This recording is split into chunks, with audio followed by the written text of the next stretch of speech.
Hi, it's your boy Alex. In this video I want to show you how to implement a chatbot using Typebot in a website.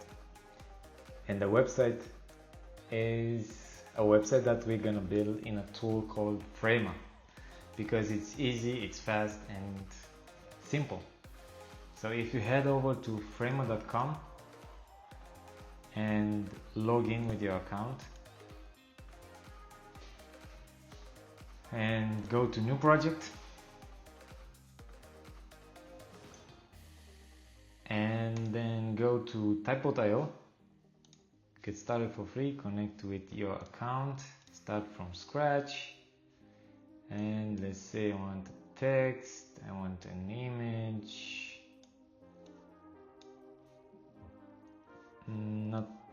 I want another text, I want an input, so with orange is the input from the user and with white is from the chatbot itself.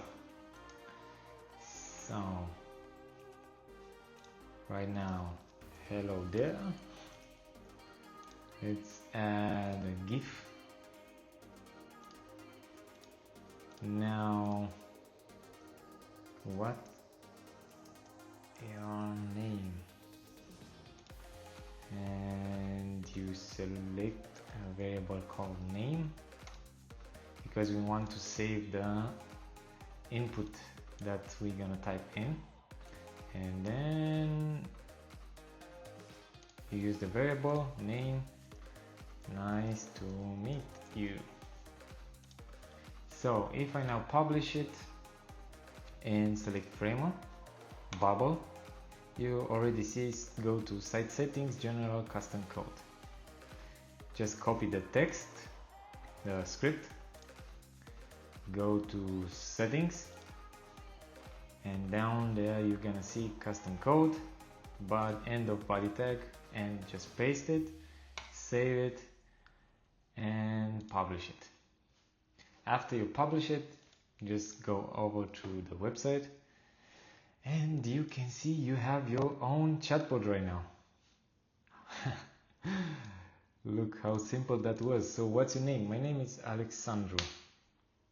And Alexandro, nice to meet you. So in less than 3 minutes you have your chatbot implemented on your website. Of course, this is very simple scenario. It's childish because you have it only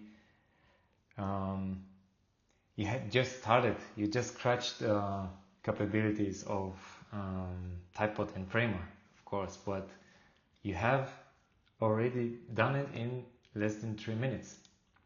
So from here you just need to go back and make your own flow. Let's say you want to make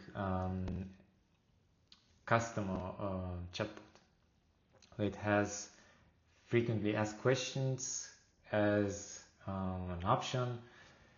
Then it has let's say contact somebody, or many scenarios.